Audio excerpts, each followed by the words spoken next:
Good morning dear students, welcome to Narayan and I classes. Today I am going to explain third dated assignment. The topic is diversity in living organisms. So the question number 1, it asks what are reptiles and gives some examples. So the answer to the question is reptiles are cold-blooded vertebrates.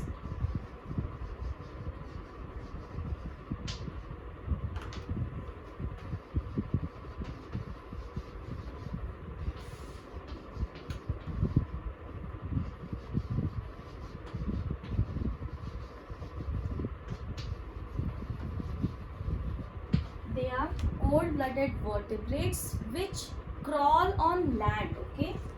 Which they crawl on land.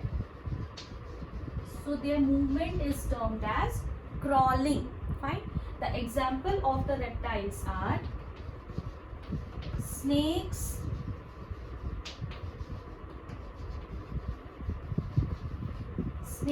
lizards and crocodile. Fine. So the cold-blooded vertebrates which crawl on the land, they are termed as reptiles. Now the question number 2, it asks what are amphibians and give some examples of the amphibians. So the amphibians are, again they are cold-blooded vertebrates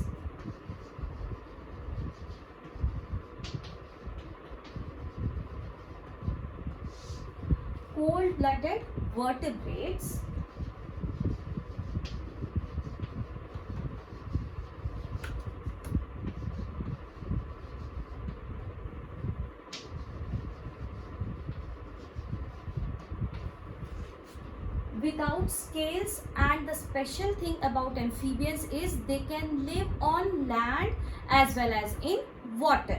Fine.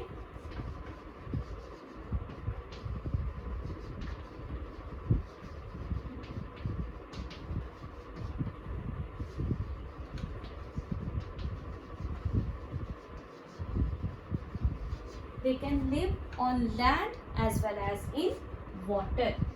The example of the amphibians is frogs and the salamanders. Okay. So the example is frogs. Now the question number 3, it asks give any 3 characteristics of reptiles. Okay. What are the 3 characteristics of the reptiles? So the reptiles are cold-blooded, that means their body temperature depends on the outside environment. Okay, they are all cold-blooded.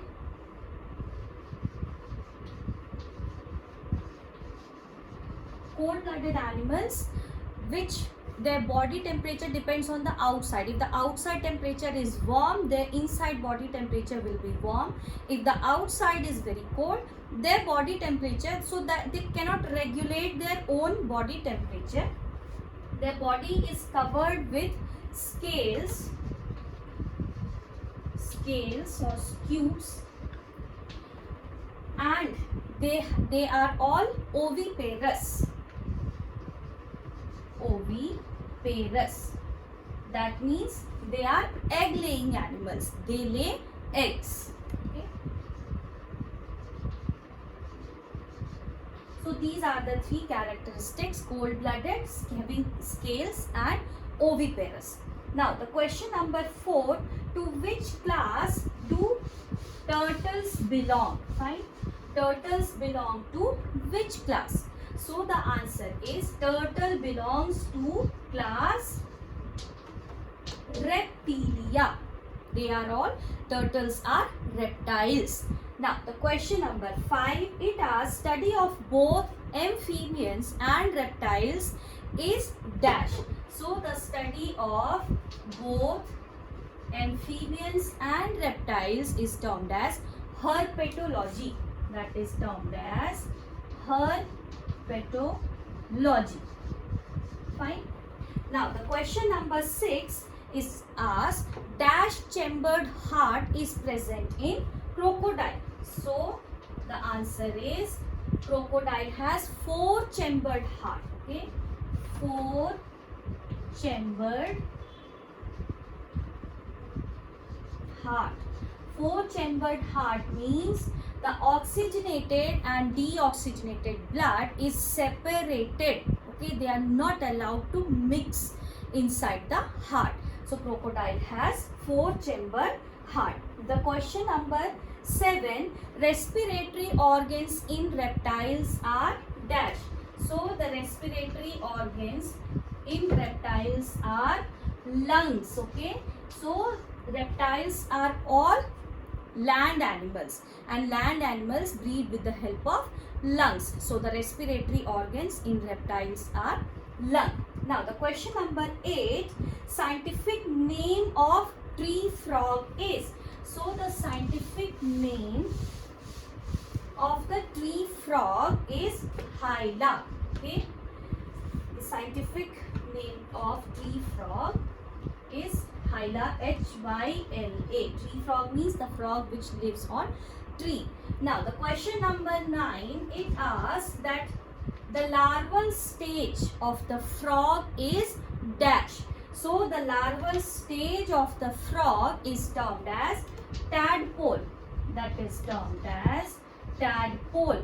It looks like a very small fish. Fine. So it look like a small fish, and that tadpole stage of the frog lives entirely inside the water, breathing with the gills. Fine. So the larval stage of the frog is termed as tadpole. Now the question number 10, it asks that does a snake have a backbone? Answer is yes. The backbone of the snake is very long.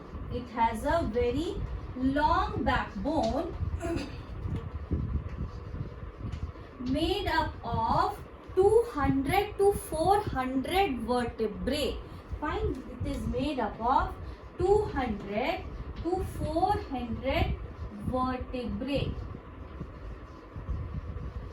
We have our vertebral column, the backbone, made up of 33 pairs of vertebrae. So the vertebrae basically these are small bones which constitute the backbone. So we humans have 33 pairs, but can you imagine 200 to 400 small vertebrae are present inside the backbone. So the snake has a very long backbone. Fine. So I hope students you have understood today's answer very well. Thank you so much, dear all. Thank you.